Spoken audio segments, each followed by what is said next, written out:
Hey everyone, this amazing ESO Network show is brought to you by our fine sponsor, Amazon.com. Please remember to shop Amazon for all your geeky needs, no matter what time of the year it is. All you need to do is go to esopodcast.com/ESO Amazon, or click on the Amazon banner on the ESO Network webpage to go to our e-store. It's the best way to shop and the best way to support this program, and it doesn't cost you anything extra. Okay, that's enough of me babbling for now. Now on with your regular scheduled show. Are you ready to rock? This is where the world of pop culture and talk collide. Hey, how you doing, kid? This is the Adam and JP Show. Well, hello. Come on in. Oh, hey there. Welcome to the Adam and JP Show. Thanks for having me. Well, I feel very, well, you're the Adam part. If you're not here, then it ceases to be the Adam and JP Show. I appreciate the offer to come and do a podcast with you today. For all these years, Yeah. I've just never really thanked you for this. Thank you so much. Pretty much, yeah. Today's episode brought to you by Outer Limits Comics in Franklin, Tennessee. Collectibles, cards, comics.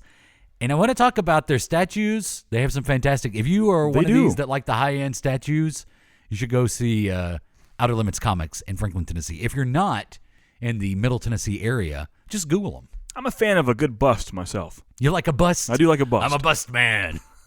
I like a stout bust.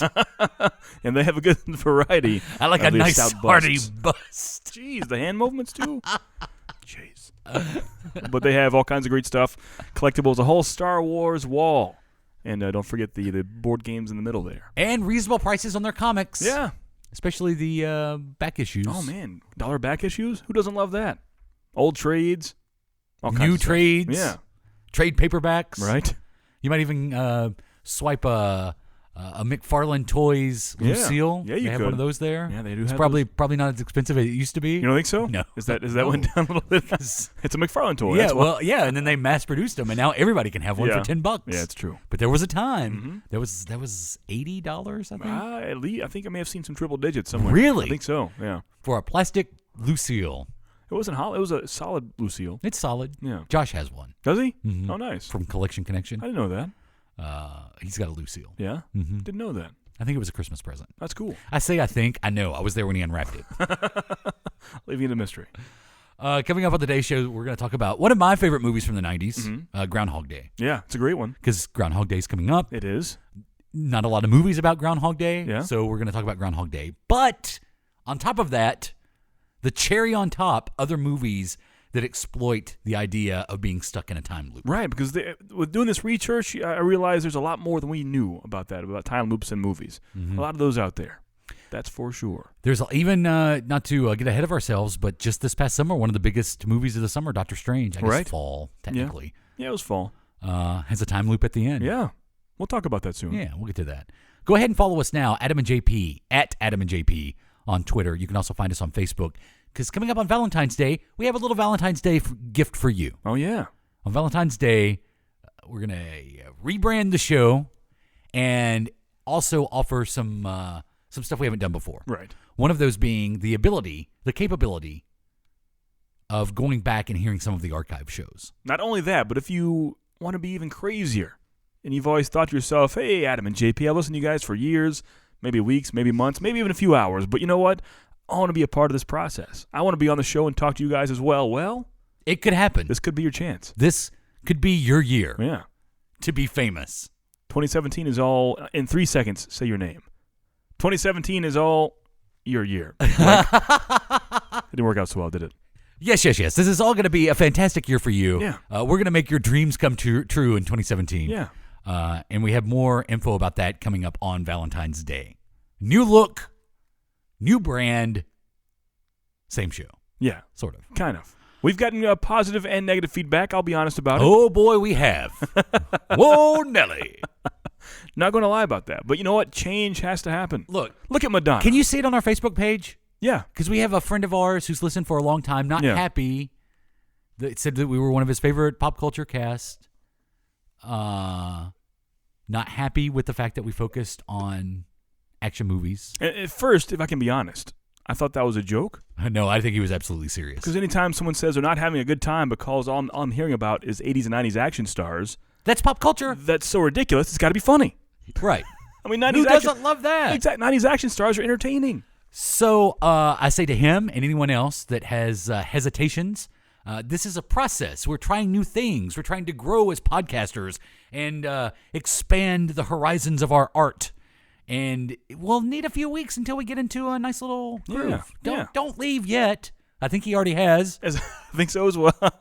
But to him and the many other Yeah. responses we had similar to that, not posted on our Facebook page, please, don't worry. Hang It's around. going to be okay. I As promise. an artist or whatever you call ourselves, you have to evolve in advance. It can't be Right. the same thing. Right. It's been over half a decade we've done this exact same format. Mm-hmm. Sort of. Time to change it up. I think we're always evolving. What if Britney never held the big snake? She'd still be dancing in the hallways in her schoolgirl outfit. I don't. I am theoretically holding my big snake right now. Yes, you are. And dancing around. Yeah, that's all I'm saying. Oops, I did it again. So, yeah, the really positive thing is, and we have had a lot of people over the last few years ask, how can I hear some of the older episodes? That is going to happen. We're going to find a way to do that. Well, we have a way to do that. We're going to tell you about it on Valentine's Day. In doing so, I've gone back and perused some of the archives to find some stuff to use. Because we've got everything we've ever recorded. Yeah. I think with the exception of the very first show we ever did. Is that one gone? Everything else is there. So I wanted to play this for you today to give you a taste of what you can look forward to Oh, no. in the future. This is a surprise to me. I have a clip. You haven't heard this. Oh, no. But when I found this is hands down one of my favorite things we have ever done on this show. I'm going to play a little bit of it here, and then I'm going to put the entire clip, because it's like 3 minutes or so. I'll put the entire clip at the end of the episode. Okay. But here's just a little bit of what I found this week. So let's take a listen to something, shall we? Okay. I don't even know what's next. Let's go random. Do you smell what The Rock is cooking? The Rock's laying the smack down. That's not so bad. The Rock says, That's pretty The bad. Rock says, know your role, shut your mouth. Let's All right, hit me with another one. We are the nation of domination. Sounds demonic. Domination. Pretty scary, right? Wait a minute, hold on a second. I could do that right now. Do it. We are the nation of domination. What that is you found covers of WWE entrance themes on Spotify. And they were bad. They're not the original Not at all. entrance themes. No. And it gets better from there. So I'm going to put that whole clip on the end. When I heard that, I was like, this can't wait. Is the DX theme on there? Oh, yeah. Oh, I love that one. That's a good memory. When the Stone Cold Steve Austin plays. Yes. That's from May of 2012. Really? That is from May of 2012. Oh, that's almost 5 years ago. I think it was May 19th, 2012. We had so much vibrancy in our voices then. We were so young and excited. Yeah. Now listen to us. That equipment too, the microphones and the buzzing board. Yeah. All of Now, hey. I am. We have gone through leaps and bounds to answer the request to have archived shows. Yeah. I don't want to hear complaints about the sound quality or the host talent. Right, yeah. Yes, please. That would change as well. Hopefully get better. We'll see though. I don't know. Like, I was listening to some of it, and I thought to myself, I used to be funny. What happened? So, yeah, we'll put that whole clip at the end of We were fatter then. show. I think fatter people are funnier. Oh, look at that fat guy fall. It's true. That's funnier. Fat people are funny. They are. Yeah. Yeah. No fat shaming here. Not at all. We lift the fat people up if we can. What if we just called the show Funny Fatties? Ooh, funny fatties. Back to the drawing board. Fatties. Before we get to the Groundhog Day stuff, I want to bring something up, an event that happened this week. Yeah. We learned the name of the new Star Wars movie coming out this December. And every podcast has talked about this. Oh, yeah. As it should. Whenever these things happen, everyone talks about it, including us. So the Last Jedi. Yeah. Thoughts? I like it, but it's kind of a little too final. I love it. That's all I'll say. If I had to have some negativity to it, I would say it's kind of final sounding. I know it's not. I know we'll have many Star Wars movies for the next century probably, but it sounds final. It's got that nice, ominous, like Sith red color to the font. It's nice. I like it. So you think this movie is going to be about the very last Jedi? Well, it makes it sound as if, but it's not possible. But it sounds like it is. Well, let me throw something out to you that may break your brain. Okay. This thought had not occurred to me, and then it was mentioned on our sister podcast on the ESO network, the ESO podcast. And Mike Gordon, one of the hosts of that show, pointed out Jedi can be singular or plural. Right. So Yeah. the Last Jedi doesn't necessarily mean one last person. Right. It could be the Last Jedi. Yeah. Instead like of the Last Jedi. The last deer. Yeah, exactly. Yeah. Exactly. It's like that. Exactly. Is that the last deer? But that's still saying it sounds. The last sounds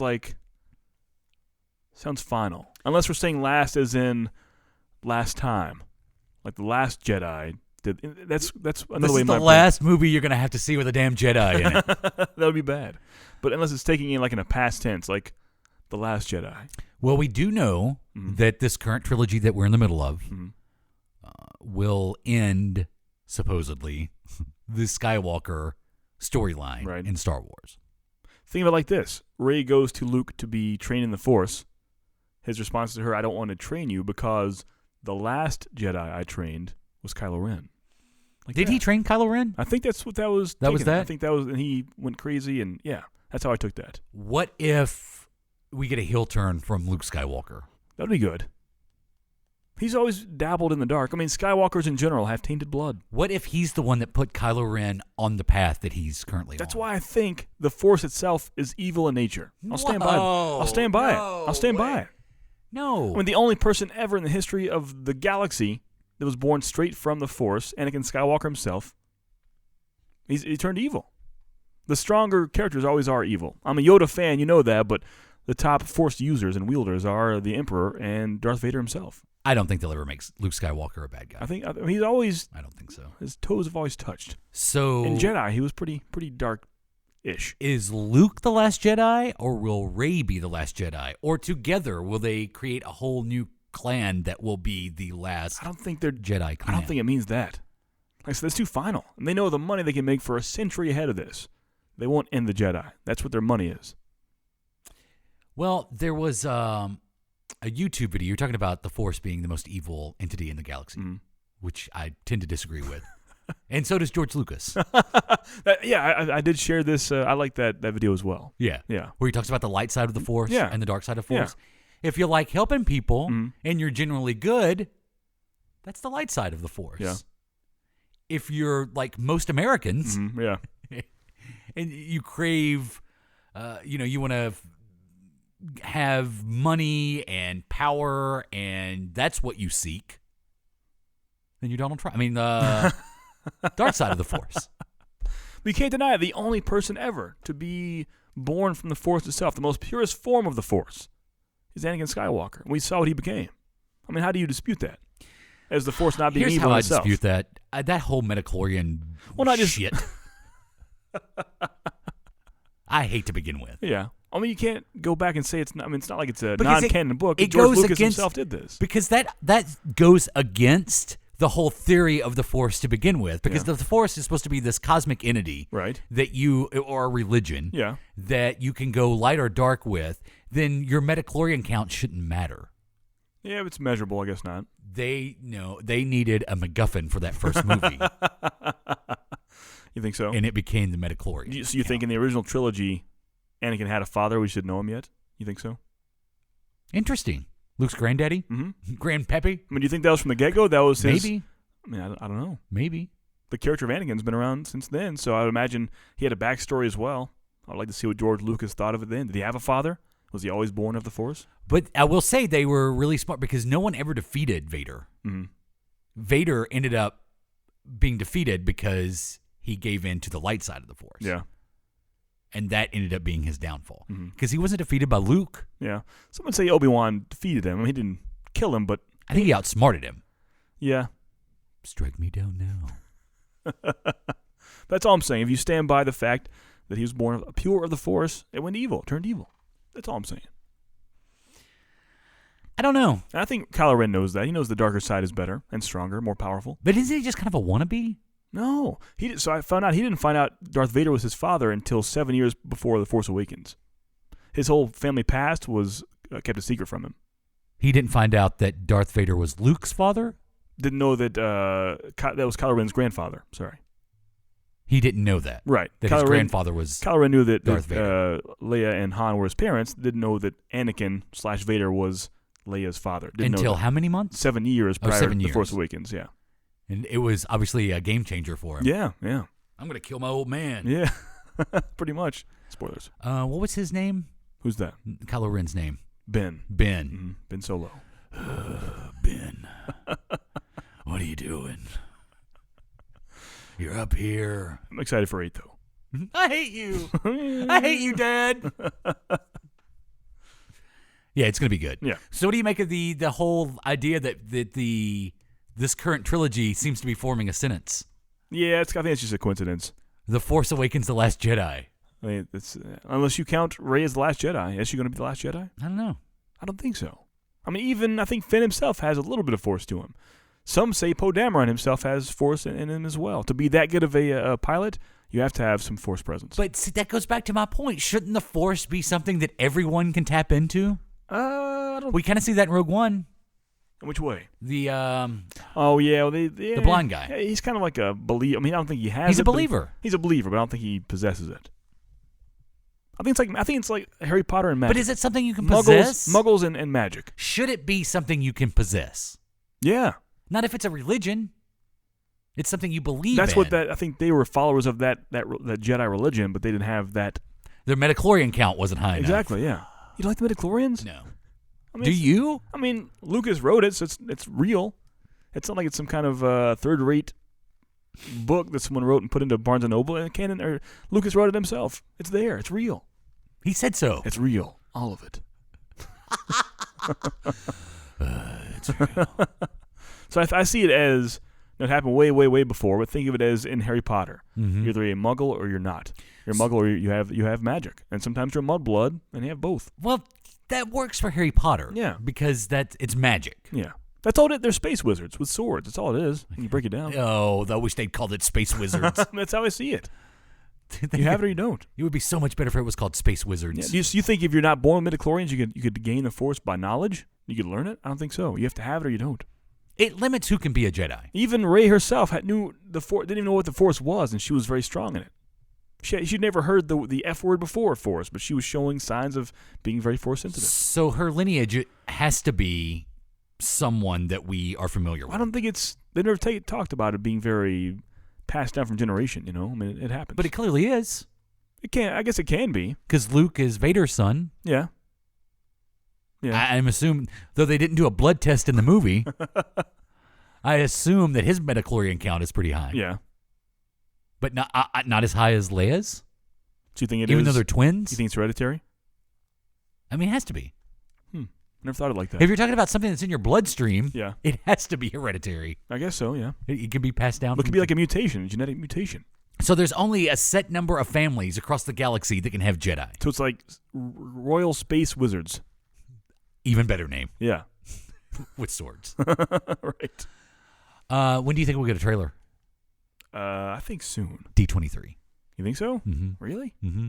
That or they may wait late and they may Comic-Con it. They won't Comic-Con it. You think so? It'll be well, they might. I think it's D23. I'm so impressed with their secretive ways now. We were 10 months out and no plot. Anything is leaked. I've not even seen one image. I haven't seen one image of anything. No, I haven't. I mean, almost 2 years prior to The Force Awakens coming out, we were seeing stuff of Captain Phasma, of Kylo Ren's helmet, his hilt and his lightsaber. I've seen nothing. Yeah. Nothing at all. It's crazy. It's going to be good. I think it'll be good. Yeah. Yeah, I think probably around D23, maybe Comic-Con, maybe Star Wars Celebration. Yeah. We'll get the trailer. But it's smart because when they brought back Star Wars, you got the first trailer a year before the movie came out. Yeah. Which gave you a year to build up the hype. Well, now that they're doing a Star Wars movie every year, they can't do that. Because people won't care. So it's smart to wait sometime this summer. That's true, yeah. To release the first trailer. I do need some Star Wars advice, though. What is it? My wife has a friend at work that's never seen Star Wars, but is ready to accept Lord Vader into her heart.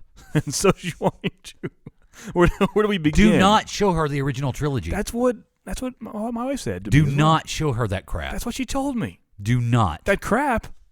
What? The original trilogy. Yeah, like the prequel? Don't show her the prequels. Oh, when you say show original, her the original trilogy. Well, see, Cassie says to start with episode 7. She says graphically wise and story wise, you can start there, and it's the most contemporary. Let me rephrase. Let me clarify what I was saying. Yeah, you said original. I was not the original. Yeah, the prequels. Okay, but don't start with episode 1. Is what I'm saying. Okay. But yeah, she said she recommended to start with episode 7. I never thought of that being as a starting point. That's not a bad idea. Like, can she hop? I mean, she wouldn't have the whenever Han Solo dies, it won't mean that much to her. Whenever she finds out, like all the intricacies of the story isn't there. Like Chewie, you don't have that draw to Chewie yet. You don't really care about you're searching for Luke Skywalker. Who the hell is Luke Skywalker? You don't have that feel. Is the plot as important if you don't know the previous 6? That's all I'm saying. Regardless of my opinion on the prequels, versus the original trilogy, you hate the prequels, don't you? Pretty much. Wow. Straight up hate. Is that like based out of all 7 movies, or are you saying in general by itself they're terrible?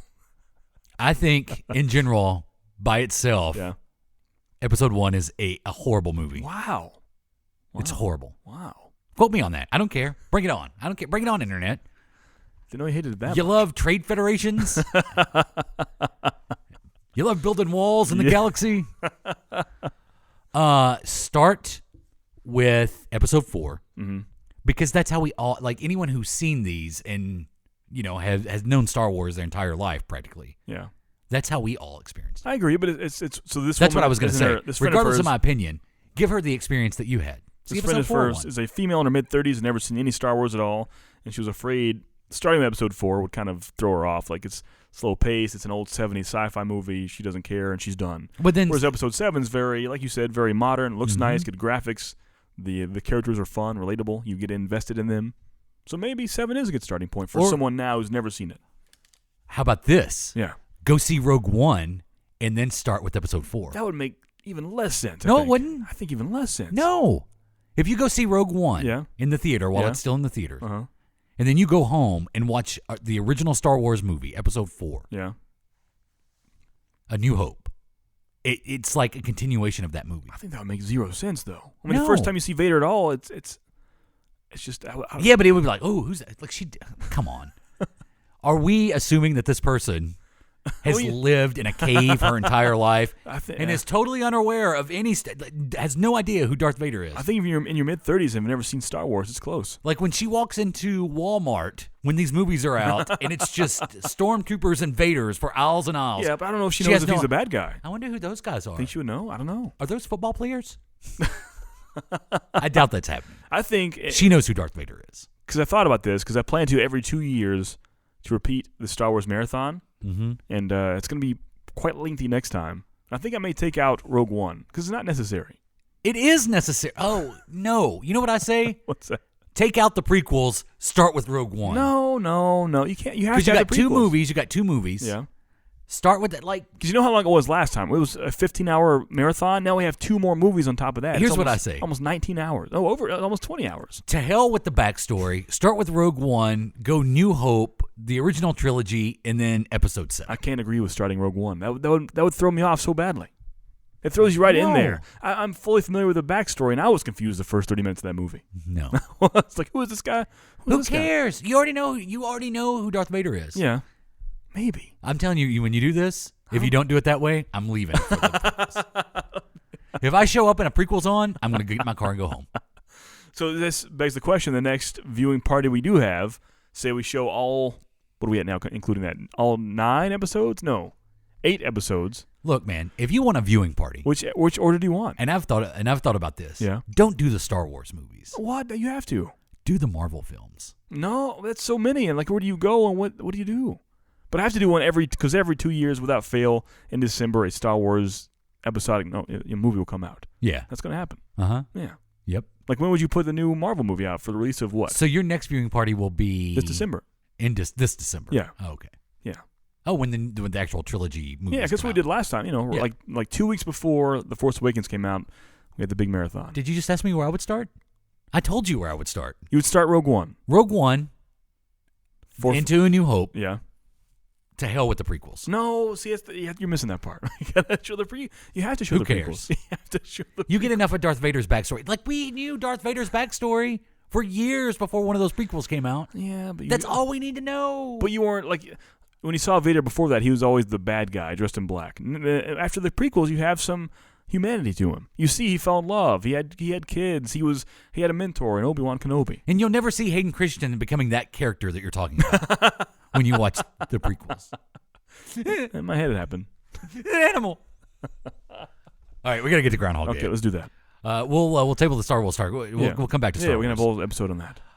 Groundhog Day, it's this week. There was a movie in 1993. We're going to talk about that. And also movies that feature time loops. Yeah. Hi, this is Siri. I would never, ever listen to the Earth Station 1 podcast. Who the heck says howdy anyway? Why don't you listen to Chris Hardwick instead? I can get you his information. The Nerdist is everywhere anyway, haha. That was a joke. The Earth Station 1 podcast. It's time to let your inner geek out to play. You can find them at www.earthstation1.com or up on iTunes, Stitcher Radio, or wherever fine podcasts are found. Peace, and we're done.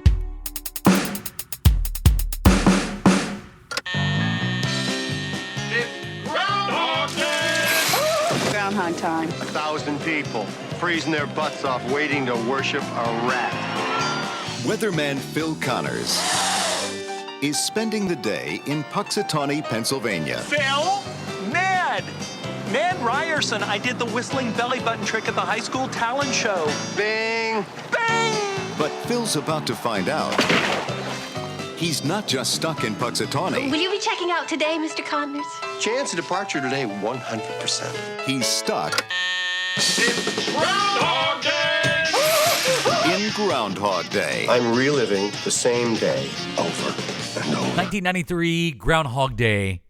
This movie was so much better than I thought it would be when it came out. Yeah? Yeah. What about you? Yeah, it was good. It was good. Did you? No, I'm thinking about your age. I was did 9. you go see it in the theater? Not in theaters, no, I did not. Yeah. I could have, I guess. What was it, PG? Maybe PG-13? PG-13, maybe. Yeah. Yeah. I didn't see it in theaters, though. VHS copy is what I had. If you aren't familiar with this movie, who are you? Yeah, what do you think? Vader's a good guy? Written and directed by Harold Ramis, starring Bill Murray as Phil Connors, Andy McDowell, and Chris Elliott. My favorite Chris Elliott movie. Yeah, I can say that. You like Cabin Boy? No, Cabin. I like was it Scary Movie 2 or 3 with a strong hand. Yeah. That's funny. Nah, not as good as Groundhog Day. In my opinion, easily one of the best films of the 1990s. Bill Murray's character wakes up one morning. He's miserable. He's got to go cover this Groundhog Day event. Go see Puxatawney Phil. Which I believe not until, 2 years ago on this show, I know what his name was because of you. You remember that? Really? You told me his name, and I was just blown back. Who? The Groundhog's name? Yeah. What did you say? Well, I got it from the movie. That's all I know. That's funny. Wow. So he goes, they cover this. He hates it. He hates his life. Just wants to leave.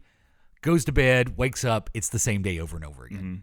Mm-hmm. So he's stuck in a loop. Right. You know what I love about this movie? What's that? They never explain how that happens. That's true. They don't, do they? There's not some weird plot point where... Now, there was in the original script, apparently, when Harold Ramis wrote the first draft of the script, there was going to be... He had a spurned ex-lover who was a witch that cast a spell on him that made this happen. But that kind of got cut out as they went along, and he opted to just not explain how Phil Connors gets stuck in the I've never loop. thought of that before. It's so fun. It's just a fun movie. You don't think about that deeply into it. Yeah. So what's some of your favorite moments from Groundhog Day? Oh, man. Just the montages of when he kind of realizes he can die and whatever happens. He'll always, no matter what, wake up the next day. It's just kind of a fun. Just those montages always come back to my head. The montages are good, especially the suicide montages. When he kidnaps the groundhog. Yeah. Because you think about that. Don't drive angry. It's one of those movies. What would you do in that situation if you had every single day to live over and over again, the exact same day? Who knows what kind of crazy stuff he did do in that movie we didn't see? That's true. I mean, really. That is true. Yeah. If you know, regardless of what you do, yeah, it doesn't matter. You would just become, which he kind of does. I mean, he goes through different phases. Yeah. It's almost like Groundhog Day is a depiction of the stages of grief. Right. Yeah. Because he's in denial at the beginning, and then eventually he just gets angry, and then he just accepts it. Yeah. And that's the end of the movie, like the acceptance part. When he accepts it, and he's just, hey, if I'm doing this every day, this is how I'm going to live. Yeah. and that's when he breaks the spell or whatever. Now, my question he finds is, himself out of the loop. Did he ever actually age through that? No. That's weird. No. He doesn't age. The exact same? Same day. I always thought about that for time loop movies and stuff like that. Do you age at all? You finished 11/22/63, right? Yeah. So that was kind of a time travel / time loop at the same time because you're time traveling, but while you're doing that, present time is still going on. So it's kind of a loop. And if he comes back, when he goes back, it starts all over again. Exactly, yeah. So it's kind of a loop to that. But it made me think in that, do you age at all? If you go back in time while real time is still happening, and you stay at 1963 for 10 years, and you come back to present time, would you be the age when you left, or would you be 10 years older than when you left? Well, I think in that, since you are going, it's not like it's a loop only if you come back to the present. Yeah. But from the present to 63, or whenever it was 62? Yeah, 62, I think. Or 61. Was it 2 years? I can't remember. It might have been 2 years before Kennedy's assassination. Yeah. So since you start at that point, I do think, by that logic, if he was there 10 years, he would age 10 years. I think so. But I think in Groundhog Day, since it was the exact same day over and over again, he wouldn't age. Yeah. That makes sense. As a matter of fact, I know he didn't. And we'll get to that coming up. Okay. I think, obviously, the Groundhog Day ceremony with his brother, Brian Doyle Murphy, is, I guess, the mayor, the guy holding the ceremony for Puxatawny Phil. That's a highlight. Just his interactions at the beginning. I mean, he is such an asshole. Oh, yeah. At the beginning of this. He's so disgruntled and miserable. And just everyone he comes into contact, he just tries to project his misery on them. And anyway, and then you have the counter opposite of that in Andie MacDowell's character. When the first time you see her, she's a producer at the TV station. She's got a blue or green sweater on, and she's playing with the green screen because it makes her sweater go away. So you have that. And then you just kind of have Chris Elliott, who's in the middle. He may be my favorite character in the movie. Chris Elliott, really? I think it's a great character. Wow. I mean, he's just it's just him doing what he's done and other stuff. But I think he's definitely a highlight. So yeah, even at the beginning when he's leaving the little bed and breakfast, and the lady's just trying to make conversation, and she's like, "Oh, what's the weather going to be?" And he goes to the whole. So we're going to have this front that comes in through this. Oh, I'm sorry. Did you really want to talk about the weather, or are you just making chit chat? Well, I was just making chit chat. Okay, thanks. What a douchebag. But he has to be, because that's the whole point. He's got to change his ways. He's got to change. He's got to become a different person by the end of the movie. The old man scenes are heart-wrenching. When there's just this whole, like one of the montages you're talking about where an old man dies that day. So his goal for who knows how long was to try to save that old man. Yeah. And did you know Michael Shannon's in this movie? Really? You wouldn't remember him. No. At the end of the movie, when he's changed who he is, and he's generous and he's kind, and there's the newlyweds. I guess he's playing the piano at the reception, right? Yeah. When he's playing the piano? Yeah. And the newlyweds, and he gets them a gift in their WrestleMania tickets? Yeah. That's Michael Shannon. Really? Yeah. Whoa. Zod. Yeah. Yeah. General Zod from Man of Steel. Wow. Is Fred. Didn't know he was that old, honestly. The wrestling geek. Wow. That Bill Murray gives the tickets to. Didn't know that. So if you had to guess, and we've talked about, in all fairness, we've talked about this. Yeah. But if you had to guess, how long have you always thought Phil Connors was stuck in that loop? If I had to guess, before you told me, I would think 6 months tops. Like a few months. I've always heard like 10 years. Damn, that's still a long time, man. Yeah. Wow. But there has been some numbers crunched on this. And Harold Ramis has given some interviews before he died about Groundhog Day. And using his interviews and also using the theory that it takes 10,000 hours to become an expert at anything. And the fact that at the end of this movie, Phil Connors can play the piano, can sculpt ice, and is fluent in French. He was stuck in that loop for 30 to 40 years. Wow. Your entire lifespan. That's crazy. Your entire lifespan. He was living one day almost over mine. Yeah. And that would drive anyone insane. Yeah. Yeah. And he does. He does go insane at Yeah. one point. That's when he tries to start killing himself. Yeah. Phil tried to kill himself at least 20 times. Wow.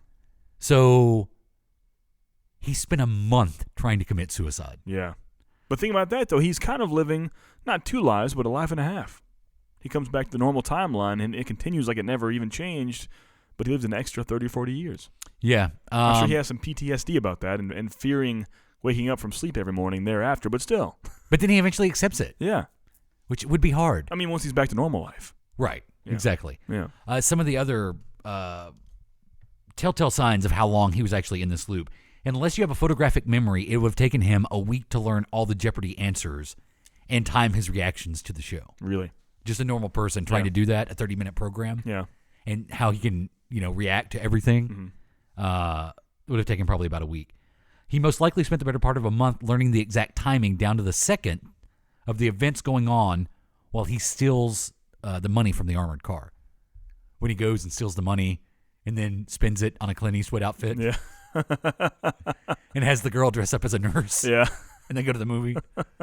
That probably took him probably the better part of a month to learn everything that was going on so he could just walk up, take the money, and go. Yeah, Harold Ramis has said that the original script called for Phil to be stuck in the loop for 10,000 years. Whoa. Wow. They never do explain, like you said, how that happened. There's no backstory to it. No. Huh. And it was kind of a problem making the movie because it was shot out of sequence, as movies are, from the script. So when they would go to do a scene, they kind of had a little code between Harold Ramis and Bill Murray. And it was either good Phil or bad Phil.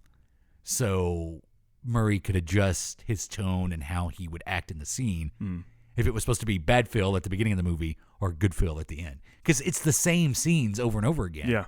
He just has a different attitude in it, basically. You know that this movie pretty much ended the friendship between Harold Ramis and Bill Murray. Really? Mm-hmm. Did not know that. Because they had worked on Stripes, Meatballs, Caddyshack, Ghostbusters, Ghostbusters 2. They had worked together. Also worked together, I think, on some of the National Lampoon radio stuff.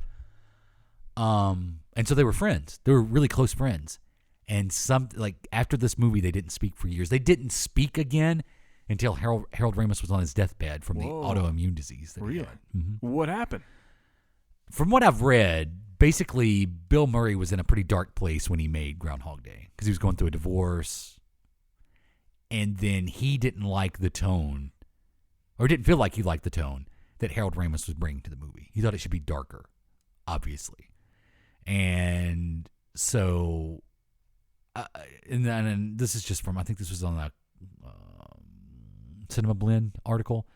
But apparently, Harold Ramis would try to write with him, like fix scenes, and he wouldn't even write with him. Wow. So he'd have to get the other writer to work with Bill Murray and then bring the scenes back to him. Wow. This movie ended their friendship. Another reason that Bill Murray is kind of a DB. Is he? I'll stand by. Yeah. He's definitely eccentric. Yeah. The movie, obviously directed by Harold Ramis, written by Harold Ramis and Danny Rubin, was a box office hit at the time, grossing $70 million, more than 4.5 times the budget of the movie. Wow. Yeah. Did you see it in theaters? I did go see it in theaters. Nice. Yeah. In 1993. Let me see if I have any other facts here. I think that's about it. But it's it could be my favorite time loop movie like that. Yeah, it's one of the best. It is Especially, one of the best. I think it's tough to do that time loop idea with a comedy intertwined too. It's pretty well done. What's some other movies that you like that kind of exploit that concept of being stuck in time? Looking the time loops up, I found a movie called 1201. It came out in 1993, same year as Groundhog Day, based off of a 1990 short film that was an Academy Award-winning, or at least nominated, short film itself. So they make it a feature film in 93, bring in Jonathan Silverman, the big actor of the time, and have him play the main role. Didn't he have a sitcom on or something? He did, yeah. I think, what was it called? I remember that, though. Anyway, so he's in 93. Men in the City? Yeah, something like that, yeah. He's in 1201, and it's based off a book written in the 70s, short film in 1990, and the feature film in 93. And shortly after 1201 comes out in theaters, Groundhog Day hits theaters as well. Groundhog Day goes on to do much better in the box office, and so the makers and producers of the movie 1201 sue or try to sue the people who made Groundhog Day, and it just didn't work out. It fell out of court. But they were very mad about that, up in arms, saying it was their idea first, and then Groundhog Day took it off and was more successful with that. And you can't really say a time loop is your idea. If you watch the movie or even read the plot or script online of 1201, it's nothing really close to it. It's a lot different. There's a reason behind that. There's science behind why the time loop is happening. So I'm not sure what their basis was of why they even could do that for Groundhog Day. But it happened, 1201. Check it out. So it's not the plot of a guy stuck in the same day over and over again. Well, it is that. But that's where it ends. Oh, but I think that idea, it's kind of, don't know. Is that the it's only one of movie in those the that's I like, think that's, yeah. hey, I want to make a movie about aliens invading from outer space. Right. No, hey, now, hey. I mean, that's where the similarities end right there. One guy living the same movie same day over and over again. But to be fair, if I were to ask you that right now, we're playing a board game where I couldn't say the title of the movie, but I said a movie where one guy was living the same day over and over again, you would pick Groundhog Day over 1201. So maybe that's their point. Yeah. Possibly. Or I'd go with Donnie Darko. Exactly, which we should talk about Donnie Darko. Donnie Darko is one of those movies that it takes a minute to realize that's what's happening. Yeah, the first time I saw this movie, I despised it. Really? I hated it. The second time, loved it, and now after every viewing, I love it more and more. It's one of my favorite movies of all time. It's so smart. It's so well done. It's just a great story. I mean, we can't really describe the plot of it besides saying it involves a time loop. It's so deep and intricate. Exactly. It is hard to wrap your head around. I couldn't explain it. I'm going to try to hit some of the high points that show you that he is stuck in a loop. Mm-hmm. However, the movie is that tangent universe where he is in basically one loop. You see one loop from beginning to end. But this has happened over and over and over again. And it starts with the very beginning of the movie when he's just laying when Jake Gyllenhaal is just laying on the road and the bike's turned over and he's up in the hills. Mm-hmm. That's basically where he spawns. If this was a video game, that's where he spawns at the beginning of every loop. Yeah. And then you're right. It does go into a lot of time travel theory that's really hard to wrap your head around. Yeah, I mean, really. Every time I see that movie, I have a different understanding of it. Every time. Yeah, that's why he's smiling. Like when he gets up and he smiles because he realizes that, it's starting over again. Yeah. Or at least part of him realizes that. See, that's the thing. I think with a lot of these stories, when it is addressed that they're actually in a loop, the protagonist has to learn. Usually they learn they're in a loop, and then they learn things through several loops that help them get out of the loop. Yeah. Which we'll talk about coming up at the end of this with a TV show I'm going to give an example of. But part of him realizes that he's in the loop at the beginning. That's why he smiles. Like, because there's weird, when you watch Donnie Darko, you think to yourself, why does he just randomly smile? Yeah, he's like very troubled and borderline suicidal, so why is he kind of happy sometimes? Because that's part of him realizing, I've done this before. Mm-hmm. Oh, now I've realized this. I've done this before. This has happened before.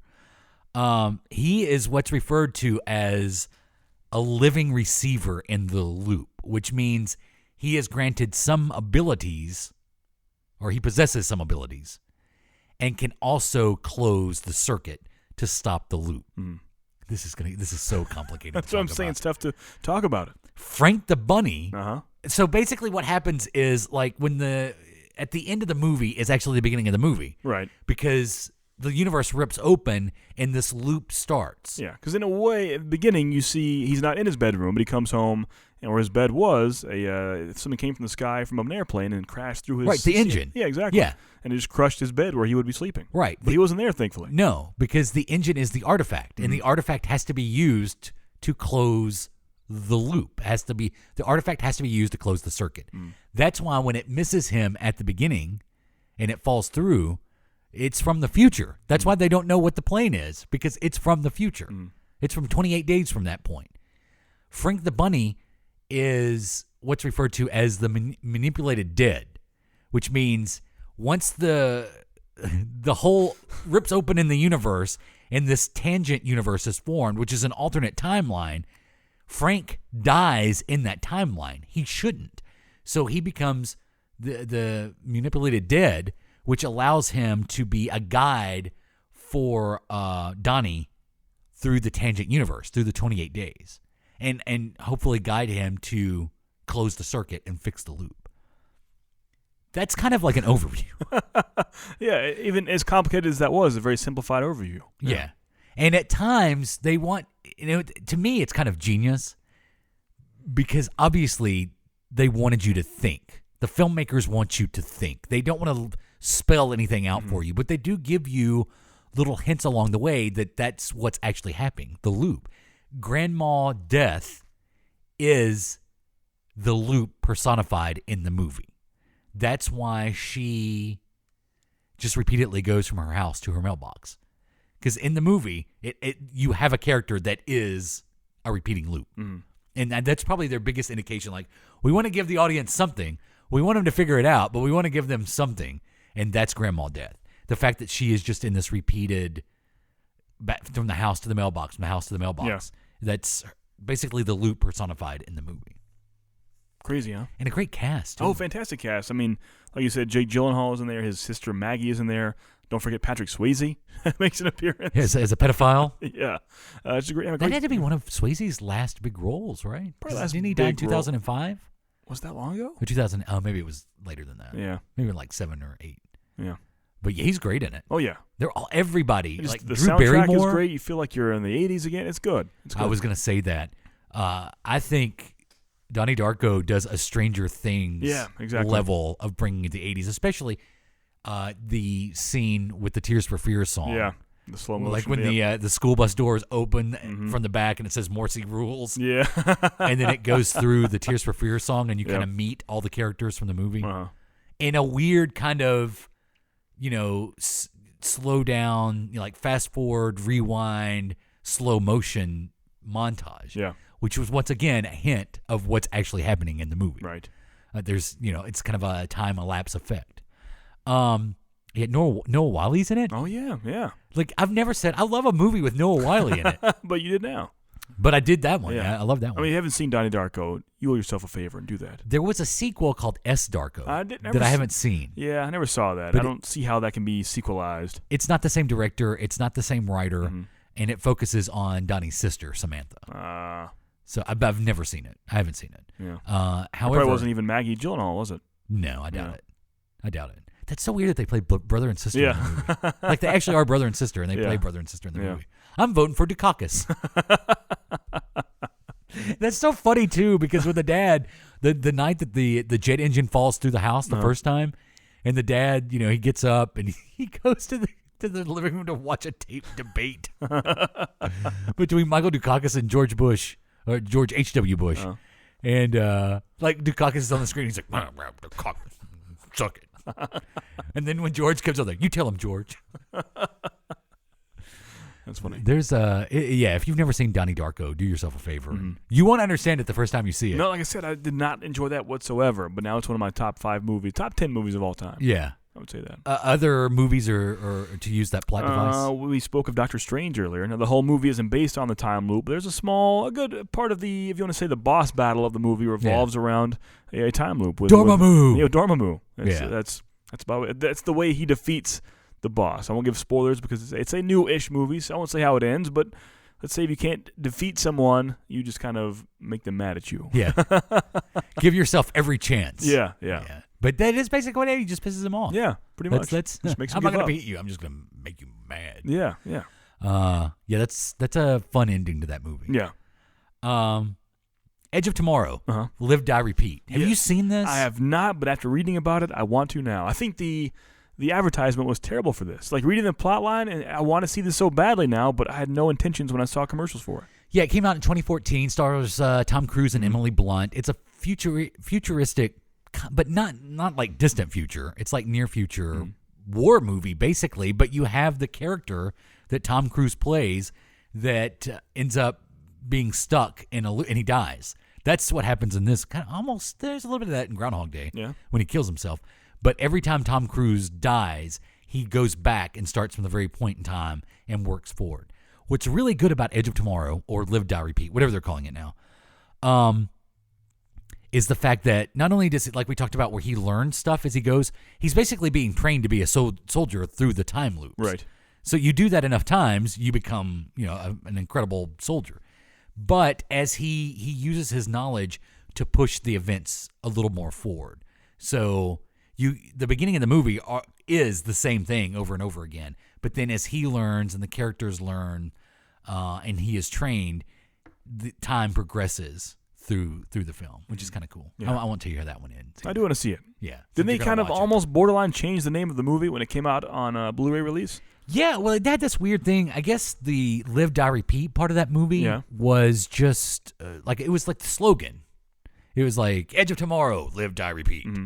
And then, but Live, Die, Repeat was so big on the poster, everyone thought that was the name of the movie. Yeah. So they just kind of went with it. So I don't even know if it's called Edge of Tomorrow now. That's funny. And it may just be called Live, Die, Repeat. I think it may just say that on the Blu-ray release now in the movie. Or it could be Edge of Tomorrow, Live, Die, Repeat. kind of like Ghostbusters Answer the Call. Yeah, Just kind of exactly. made its own thing up. Yeah. Because in the theaters, that was strictly Ghostbusters. But on the Blu-ray release, it was Ghostbusters Answer the Call. Well, answer the call comes up at the end of the movie. Right, but they never, like, you bought your tickets, you saw commercials, and never once said Answer the Call until the final credits. That's just an odd way to do it. Yeah. Other movies.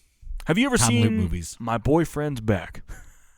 No, tell me about this. I haven't seen this. I guess 1993 was the year of the time loop movie. No, My Boyfriend's Back is one of my favorite old cheesy comedy horror movies. Matthew McConaughey, Matthew Fox, Philip Seymour Hoffman. Wow! If I told you these guys had a movie in 1993. I would go see it. Yeah, you would.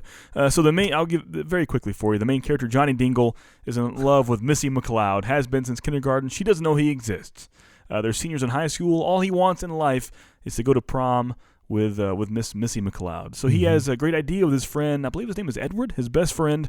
They're going to dress up outside of a convenience store like his best friend Eddie is going to dress like the robber, while Johnny Dingle goes in the convenience store where Missy McLeod works as a clerk. He'll be in there making small talk with her while his best friend comes in dressed like the robber, and then Johnny Dingle will save the day and punch out the robber, and he'll leave, and then he will win the heart of Missy McLeod, and they'll finally go to prom together. Long story short, an actual robber comes up behind Eddie, knocks him out, and then the real robber comes into the convenience store. Johnny thinks that is his friend.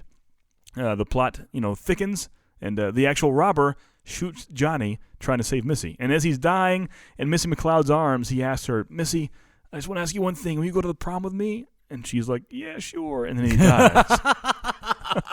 So She was like, "No." A few days later, he was so driven by that love, he rises from the grave, and he's a zombie. And this is the movie, My Boyfriend's Back. So where the time loop comes in is as soon as they finally do have the prom dance later on, it all reverts back to the beginning, and he gets to go in to Missy McLeod as she doesn't know him as Johnny Dingle, and goes in, and the whole thing starts over again, but this time he lives. He knocks out the real. You got to see it. It's a time loop too. With zombies. With zombies, and it's a romantic horror comedy. Oh, wow. It's a fantastic subgenre there. But the story of Johnny Dingle and Missy McLeod, I love it so much. I mean, that's when I saw when it first came out. I was a young boy, and I just fell in love with it. It's very cheesy. Who's Seymour Hoffman in it? Huh? He's one of like the bullies in school. Yeah. There's like the what's his name? Matthew Fox. You know Matthew Fox. Oh yeah, from so he's like what was he in? The Fox Show. Yeah, right? he's Missy McLeod's actual boyfriend. And and in the classic '90s comedies, they're back and forth, like they're a couple, but he treats her like dirt, and she's always like, "I'll find someone better," blah blah blah. And she goes to Johnny Dingle, won't. And so Philip Seymour Hoffman is Matthew Fox's character's right hand man. Cool. Winds up accidentally killing himself. Check it out; it's good. My Boyfriend's Back, fantastic movie. What kind of accent does Matthew McConaughey have in it? The usual. Yeah. Sometimes he doesn't play up the southern part of it. That's true. Yeah. In some of his roles, he did his own. As he gets older, it's always. Yeah. But check out Have My you seen that Boyfriend's trailer Back. for his new movie Gold? No. He put on a lot of weight and he's balding in it. Well, I Really? think it's an effect. Oh yeah, I did see. Yeah. Yeah. That was crazy. does He's a look great crazy. actor. Like He people is give him- great. I mean, if you see his stuff, I mean, like Dallas Buyers Club. Oh man. The first season of what was the HBO show? Was it True Detective? True Detective. Yeah. Even It's his 5 minutes in Wolf of Wall Street was fantastic. I still haven't seen that. Oh, are you serious? Yeah, I've seen that. You deserve to see that. We've both seen, and this will be even more convoluted to try to explain than Donnie Darko. Mm-hmm. Which, by the way, Seth Rogen is in that movie. Donnie Darko? I didn't realize that Really? until I was watching it yesterday. So one of the students in class, I guess? Or Yeah, what? he's one of the bullies. Weird. He's one of the bullies that I don't know what they were going to do to Donnie's girlfriend at the end. Yeah. It got real bad there at the end before Frank runs over. Mm. But he's the one that like throws her down and then they run off. Weird, huh? Yeah, he's one of the bullies in the school. Huh. Seth Rogen. Is that right? Yeah, that's right. Seth Rogen. Looper. Yeah. From 2012. We spoke briefly about it last week. When we were doing Speaking the of action Bruce movies. Willis, Yeah, it's a Bruce Willis, Joseph Gordon-Levitt movie. No, man. It's one Can of those you movies. explain the plot of this? Not at all. I'm just going to say this. Very, very well done. It's fantastic. A great plot. So well done. I can't even speak of it because it was that deep. Looper is about time-traveling hitmen. Yeah. That use time travel to bury the bodies. Right. It's basically the plot of Looper. Pretty much, yeah. Or where you start with Looper. Yeah. And then it's in the name. It's Looper. So you see a lot of the same events over and over again. Yeah. 12 Monkeys is kind of like that. Kind of, yeah, a little bit. There's a little bit of that in 12 Monkeys. Looper was so good. Looper is good. It was like I was shocked at how much I liked that movie. Yeah. How good I thought that was. Same here. Anything else that you can think of? Mickey's Once Upon a Christmas. Oh, let's hear this one. I've never seen this either. Oh, really? The year of 1999. The last few days of good Disney animation. Hand-drawn animation. Huey, Dewey, and Louie must repeat Christmas Day until they come to learn the true meaning of Christmas with Mickey and his Once Upon a Christmas. So they repeat Christmas? Yeah. Every day, over and over and over again until they learn the true meaning of Christmas Day. What's the true meaning? Love and giving, I guess. Oh, sorry, that's the Peanuts Christmas. Yeah. There's a lot of like the Scrooge. Yeah, like the duck. Christmas Story. Oh yeah. Christmas Carol. Yeah. Christmas Story. Who am I? There's almost like in the original A Christmas Carol that it almost has that premise. Yeah. Because he relives Christmas Day at the end. When he was kind of a bastard at the beginning. He gets a second chance at it. And Scrooge is a fantastic movie, too. That is a good one, yeah. With Bill Murray. Yeah. And Bobcat Goldthwait. Oh, yeah. Did you ever see Run, Lola, Run? No. So I think that it comes out in 98. I had to watch this in film school. I had no idea what it was about, but check out Run, Lola, Run if you have a chance. So it's about a woman, Lola, has a boyfriend. He's kind of in with a mob. And it's either 10,000 or 100,000 Deutschmarks he owes to the mob. And she must obtain this money and bring it to him fast, but she has multiple lives, kind of like a video game. So she goes and runs through the streets and encounters all these different things and obstacles, and she dies and restarts and dies and restarts. I believe she has 3 lives to it. It's pretty cool. It's visually pleasing. Check out Run, Lola, Run. Oh, that's cool. Yeah, it's good. I have one more. Well, Deja Vu with Denzel Washington from 2006. Never saw that. It's an interesting take on the concept. I've heard of the club, but I've never been to never seen the movie. It's a strip club in Nashville. Is it still open? They moved locations, but I'm not sure if they're still open. Really? You seem to know a lot. I read stories. I hear things. I stay up with the local news. Yeah, from 2006 with Denzel Washington. That is it's a good movie, and it kind of has those same themes to it. Really, the whole, time living through one thing and then trying to go back and change it and going through the same events again. Not really stuck in a time loop, but kind of those same themes. Yeah. Star Trek: The Next Generation. We've talked about this before. Star Trek: The Next Generation, Season 5, Episode 18, Cause and Effect. This is what we're talking about. Yeah. Like, exactly. Even to the point to where the loop ends at the commercial break and starts over again when they come back from commercial. Right. The Enterprise is caught in a loop that ends with the destruction of the Enterprise every time the loop ends. And going through the loops, the crew starts to have deja vu, and Data is able to kind of retain some knowledge through each loop. So each time by the third act, it's them figuring out they're in the loop and trying to stop the loop from happening. And at the end of it, you see what was actually happening was another Starfleet ship was coming through basically a split in the universe and crashing into the Enterprise and destroying it. And it's a movie era, like a William Shatner movie era ship. And so when you see them up on the screen, it's Kelsey Grammer. He's the captain at the end. Oh, wow. Yeah, he's the captain of that ship. I remember that. That had been stuck in the loop. So you get the impression that this ship had been stuck in that loop since, or they'd been stuck in time, basically, since the movie era Star Trek movies. Wow. That was a long time. Yeah, it was like 100 years or something like that. Wow, yeah. And I was reading, initially they wanted Kirstie Alley to be on it and reprise her role from The Wrath of Khan. But due to filming with Cheers, she couldn't do it. That's cool. So, yeah. Episode 5 or Season 5, Episode 18 from Star Trek: The Next Generation. I just had a Groundhog Day thought. Yes. I may have forgotten this. It's been a while since I've seen it. Did he ever just try to stay up all night and see what happened? I don't think that. See, that would be like what I would want to do. Yeah. Or I would do that, or get a car and drive far, far, far, far away and try to stay up as long as I could and see what happened. Just kind of experiment. I read that they wanted to do this really elaborate scene where he basically trashed the room that the bed and breakfast was in to see if it was all reset at the beginning. And they filmed it. They filmed that scene. There's a real elaborate Phil goes crazy and trashes the room scene. Yeah. And then they realize that rather than spending that much time doing that, they could just have him break the pencil before he went to sleep and put it on the nightstand. And then when he wakes up, the pencil's back together again on the nightstand. It'd still be fun to trash your room. Yeah, that still would be fun. I would kind of like to see that. Yeah, honestly. I'd like to do that once a day and be fine when I wake up. So not counting holidays, birthdays, weddings, big event days, can you think of a day in your life that you would be willing to live over and over again? That's a good question. Wow. Which WrestleMania was it that Triple H came out to Motorhead? I don't know. I don't remember. I don't know, man. I don't know. That's a good question. Maybe, this sounds like a lame sell excuse, but maybe, I don't know. Well, what were you thinking? You're obviously thinking something. I've got a few in my head. I'm trying to decide which one rises to the top. Okay.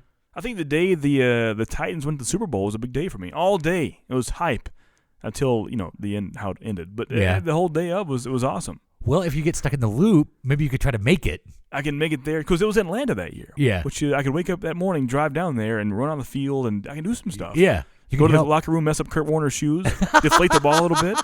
I can make this happen. There you go. And that's why I'm back in the time loop, because they were meant to win that game. That's true. Yeah. I think so.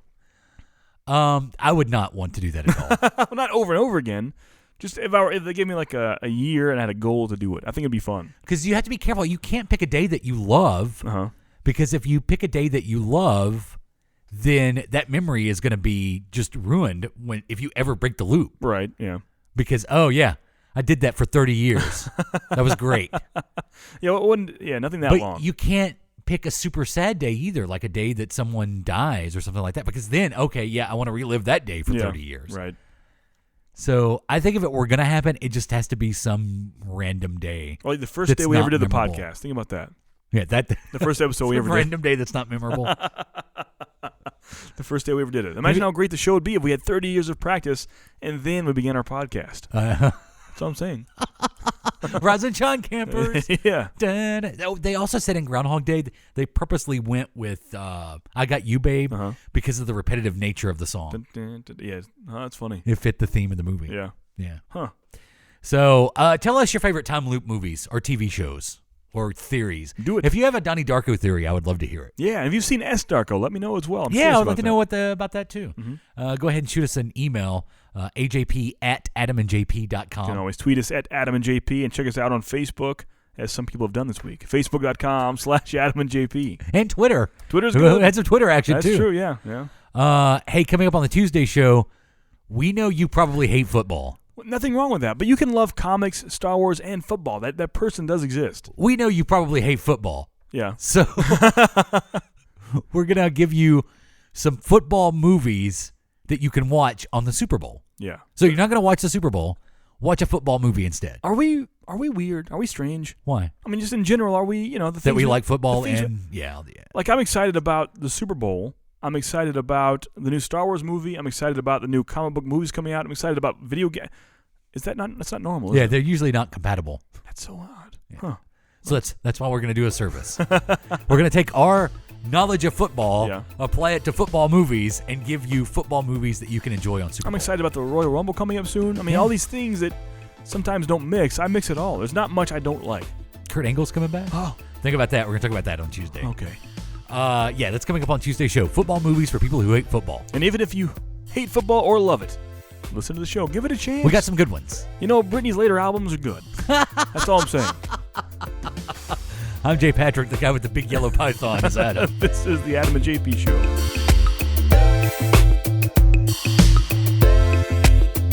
So let's take a listen to something, shall we? Okay. I don't even know what's next. Let's go random. Do you smell what The Rock is cooking? The Rock's laying the smack down. That's not so bad. The Rock says. That's pretty bad. The Rock says, know you roll. Shut your mouth.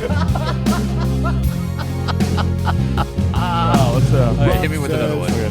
We are the nation of domination. Sounds demonic. Domination. Pretty scary, right? Wait a minute, hold on a second. I could do that right now. Do it. We are the nation of domination. Wait a second. Is this... I know I'm sexy. I got the looks that drive the girls wild. I got the moves. I would love to be in the recording studio while this was happening. I send chills up and down their spines. I make them hot. I make them shiver. Their knees get weak. I just want to hear the chorus. Let me hear the chorus. I'm around. They see me walk. They hear me talk. Go on, check ya.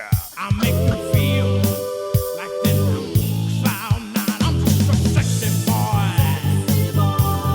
That's terrible. These are actually available for purchase. They are. I think I may buy one. Make some noise! You think you can tell us what to do? Yeah. You think you can tell us what to wear? Wait, hold on a second. Wait. You think you're What you better? got? Is this the cover of the remix of the DX theme? Maybe.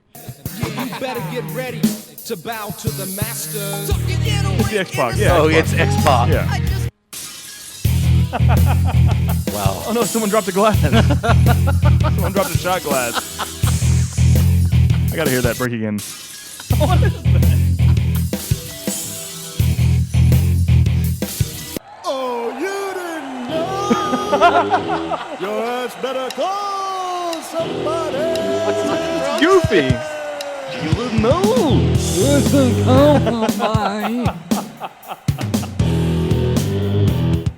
Hello, ladies. It's the Big Bopper doing the Val Venus theme. You think you can tell us what to do? This will be good. This will be good. Think you can tell us what to wear? You think that you're better? Well, you better get ready to bow to the masters. Break it down. Was it Mike Tyson recorded this? Mike Tyson sings the DX theme. You just got tired of doing what you're told to do. That's the breaks, boy. Yeah, that's the breaks, little man. Break it down. The Generation X. It's the Funkasaurus. Yeah.